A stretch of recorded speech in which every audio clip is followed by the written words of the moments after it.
Tekereza uri mu kibaya cy'imisozi miremire ya Himalaya. Ni mu gitondo cyo ku itariki ya 26 Kanama 2026. Imisozi iri hejuru yawe iracecetse. Imihanda irimo abantu basanzwe bagenda, imodoka ziragenda, abakozi bari ku mirimo yabo, abandi barimo barakora ingendo berekeza mu bice byo ku mupaka wa Nepal na Tibet.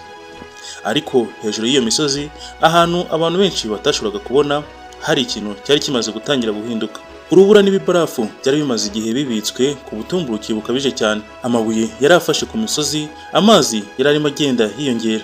Hanyuma mu kanya gato cyane, igice kinini cy'umusozi cyaraguye. Ntabwo cyaguye buhoro na gato. Cyaguye nk'igisasu kinini cy'ibibarafu n'amabuye. Maze ibyo byaguye bigira mu mugezi wa Lend Kola. Bituma amazi, ibyondo, urubura, amabuye n'ibisigazwa by'umusozi bihinduka urukuta rw'amazi rwamanukaga mu kibaya. Mu minota mike gusa, ahari hari ubuzima hasigaye hameze nk'aho hari hatewe igisasu gikomeye. Kandi igiteye ubwoba kurushaho nuko abantu benshi batabonye umwuzuruzo. Muri kumwe na Niyonzima Israel, iyi ni Habayeho TV. Iyi mpanuka yabereye mu majyaruguru ya Nepal, hafi y'umupaka wa Nepal na Tibet mu Bushinwa, cyane cyane muri Laswa District. Laswa ni akarere k'imisozi gafite ubuso bugera kuri kilometero kare 1544, kandi imibare y'ibarura rya Nepal igaragaza abaturage bagera ku 45,554 mu mwaka wa 2021. Ariko ibyo tugomba kubyumva neza. Abantu bapfuye cyangwa baburiwe irengero ntabwo ari abaturage baraswa gusa. Umwuzure wakomeje kumanuka unyuze mu ruhererekane rw'imisozi, ugira ingaruka no mu bindi bice bya Nepal ndetse no hakurya y'umupaka wa Tibet. Amazi yatangiriye muri Lend Kola, akomeza muri Botskoshi, hanyuma agera muri Trishuli River. Uko byagenze ni nk'uko umuntu yaba afashe amazi menshi cyane akayasuka mu muyoboro muremure w'imisozi. Uko amazi agenda amanuka, agenda afata umuvuduko n'imbaraga nyinshi cyane kubera ko iyi misozi ifite imiringoti miremire kandi ihanamye. Noneho reka dusubire mu ntangiriro. Ni iki cyabaye hejuru mu misozi? Mu minsi yari ibanziriza iyi mpanuka, Himalaya yari iri mu bihe by'imvura ya monsoon. Raporo y'ikigo cy'isi gishinzwe gukurikirana ikirere ivuga ko Nepal yari imaze iminsi igera ku 10 igwamo imvura idahwema. Kandi ko no mu majyepfo ya Tibet, ahari inkomoko y'amazi amanuka muri Nepal, hari harabaye imvura iri hagati yoroheje n'ikomeye, kandi n'ahantu hamwe hagwa imvura nyinshi cyane. Ariko hari ikintu gitangaje. Ku mwanya nyirizina w'impanuka, ntabwo byari ngombwa ko umuntu abona imvura nyinshi igwa kugira ngo umwuzureho. Niyo mpamvu hari amashusho agaragaza abantu bari mu kirere kitarimo imvura nyinshi, ariko nyuma gato bakabona urukuta rw'amazi n'ibyondo rumanuka. Imvura yari imwe mu bintu byari byagize uruhare mu gutuma imisozi irimo ibarafu bigira ikibazo. Ariko ntabwo umwuzure ubwawo wari umwuzure usanzwe uterwa gusa n'imvura. Icyari gikomeye cyane ni Ice Rock Avalanche. Ni ukuvuga igice kinini cy'ibibarafu n'amabuye kigahita kigwa mu kibaya no mu ruzi. Iyo umuntu avuze ngo barafu yashonze, ntiwumve ko umusozi wose wahindutse amazi mu ijoro rimwe. Ahubwo ubushyuhe bwinshi bushobora gutuma urubura n'ibibarafu bigabanuka, amazi akinjira mu myenge y'ibibarafu no mu bitare, kandi ibintu byari bifashe umusozi hamwe bikagenda bigabanuka imbaraga.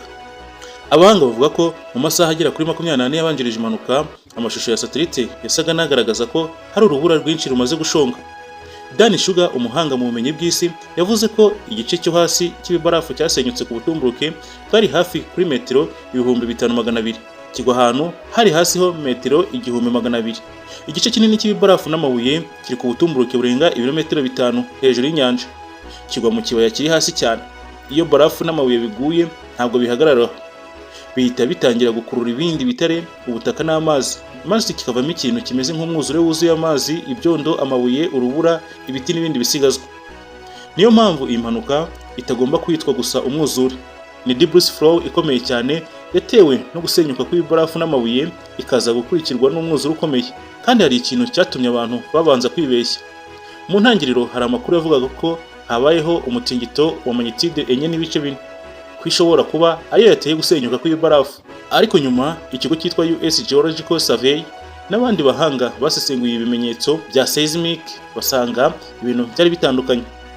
Uwo mutingito wari wagaragaye ku byuma bipima kunyeganyega kw'isi, ariko ibimenyetso byaje kugaragaza ko kunyeganyega kwatewe n'igwa ry'ibyo bibarafu n'amabuye ubwabyo, aho kuba umutingito ko wari wabanje kubitera. Isesengura ryaje kuvuga ko iki gikorwa cyari gifite imbaraga zingana n'ikimenyetso cya seismic hafi magnitude 5.2. Ni ukuvuga ko umusozi niwo wateje umutingito, ntabwo ari umutingito wateje umusozi kugwa. Noneho mu gitondo cyo ku itariki 26 Kanama, ibintu nibwo byabaye ridubi. Amazi yatangiye kuzamuka mu ruzi rwa Botskoshi. ahagana kuri uwo mwanya umwuzure watangiye kumanuka, kandi icyo gihe abantu bari hafi y'umugezi nta mwanya uhagije bari bafite wo kwitegura. Amazi ntiyaje nk'umwuzure usanzwe uzamuka buhoro buhoro, yaje afite amazi menshi cyane avanze n'ibyondo n'amabuye, maze umuvuduko wawo utuma ibiraro, amazu, imodoka n'ibindi bikurwaho. Kandi hari imibare imwe igaragaza ubukana bw'ibyo byabaye kurusha amagambo yose. Kuri Trishuli River ku gice cya Garishi, urwego rw'amazi rwazamutseho hafi metero 9 mu minota 30 gusa. Ni ukuvuga ku rwego rw'amazi rwazamutse ku mpuzandengo ya hafi santimetero 9 buri munota. Umwuzure wakomeje kumanuka Lende Kola, Bote Koshi, Trishuli na Narayan. Hanyuma amazi akomeza yerekeza mu Buhinde mu mugezi uzwi nka Gandaka. Niyo mpamvu ingaruka zitagarukiye umudugudu umwe, zakomeje kugaragara ahantu hatandukanye. Mu bice bya Rasuwa, imidugudu nka Timur na Siapilo Bisa yaribasiwe cyane. Hanyuma amazi akomeza muri Nuwakot na Dading, asenya amazu, imihanda, ibiraro n'ibikorwa remezo. Mu duce two hepfo imibiri y'abapfuye yaje no kuboneka kure cyane y'aho umwuzure watangiriye. Ariko noneho haje ikintu gituma iyi nkuru irushaho gutera ubwoba. Abantu benshi barabuze, abandi bari batwawe n'amazi, abandi bari munsi y'ibyondo, abandi bantu bari baragiye mu ngendo, kandi hari n'abanyamahanga benshi, kuko aka karere si ahantu h'abaturage gusa. Ni inzira ikomeye ikoreshwa n'abagenzi ndetse n'abamukerarugendo, harimo n'aberekeza mu bice byera bya Mount Kailash ndetse n'ikiyaga cya Mansalvar muri Tibet. Raporo z'abayobozi zavugaga ko mu baburiwe irengero muri Nepal harimo abanyamahanga barenga 500, harimo ndetse n'abantu baturukaga mu bindi bihugu byinshi. Ku rundi ruhande rwa Tibet naho hari abantu baburiwe irengero. Kugeza ku itariki ya 28 imibare imaze kuba mibi cyane. Muri Nepal honyine abantu bagera kuri 400 bamaze kwemezwa ko bapfuye. Hakaba hari abandi 3 bapfuye muri Tibet, bigatuma umubare wemejwe ku mpande zombi usaga 403, ariko abagera ku 1500 baburiwe irengero. Kandi abashinzwe ubutabazi bafite ikibazo gikomeye cyane. Imihanda yarangiritse, ibiraro byaratwawe, imiyoboro y'amashanyarazi nayo yarangiritse. Ibice bimwe byahindutse nk'ibirwa bidashobora kugerwaho n'imodoka. Niyo mpamvu kajugujugu zatangiye kuba ingenzi cyane mu gutwara abakomeretse no kugeza ibiribwa ku bantu basigaye batandukanijwe n'isi.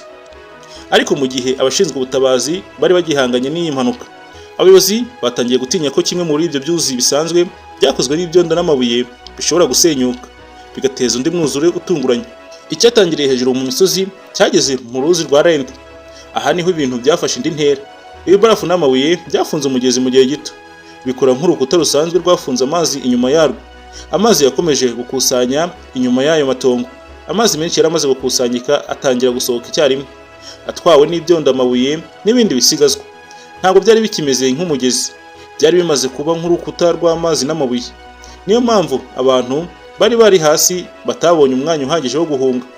Amazi yinjiye muri Lende Kola, ikomeza muri Bote Koshi, hanyuma yerekeza muri Trishuli River. Kuri Trishuli River urwego rw'amazi rwazamutse kugera hafi metero 9 mu minota 30 gusa. Ibyo ntabwo bivuze ko amazi yagendaga ku kilometero runaka ku isaha. Ni ukuzamuka ku rwego rw'amazi ariko bihagije kugira ngo dusobanukirwe ubukana bw'iki gikorwa. Kugeza umugezi usanzwe ushobora kuzamuka buhoro, ariko uyu wo wazamutse nkaho hari umuntu ufunguye icyuzi kinini mu kanya gato. Amashusho ya satellite yagaragaje ubushyuhe bwo hejuru ndetse no kugabanuka k'urubura rwari rutwikiriye Glacier mbere gato y'impanuka. Ibyo byasize ahantu henshi hagaragara ibibarafu n'urutare. Aho mbere hari urubura rwinshi, kandi hano niho ubushyuhe bwinshi bushobora kuba bufite uruhare. Icyo abahanga bavuga ni uko ubushyuhe bwiyongera bushobora gutuma ibibarafu n'imisozi miremire birushaho kutagira umutekano, bigatuma ibyago n'inkangu, ice avalanches na glacier floods byiyongera. Kandi hari imibare iteye ubwoba. Mu myaka y'ibihumbi 2011 kugeza mu mwaka w'ibihumbi 2020 ibibarafu byo mu karere ka Hindu Kush Himalaya byatakaje urubura ku muvuduko wari kuri 65% urenze wari uri hagati y'ibihumbi 2001 n'ibihumbi 2010. Muri Nepal ho abahanga bavuga ko ibibarafu byatakaje hafi 1/3 cy'ubunini bw'ibibarafu yabyo mu myaka igera kuri 30. Bisobanuye ko Himalaya itakiri ya misozi y'ibibarafu yari imeze nk'uko yari imeze mu myaka ibarirwa muri za magana ishize. Mwari kumwe na Niyonzima Israel. Iyi yari Habayeho TV.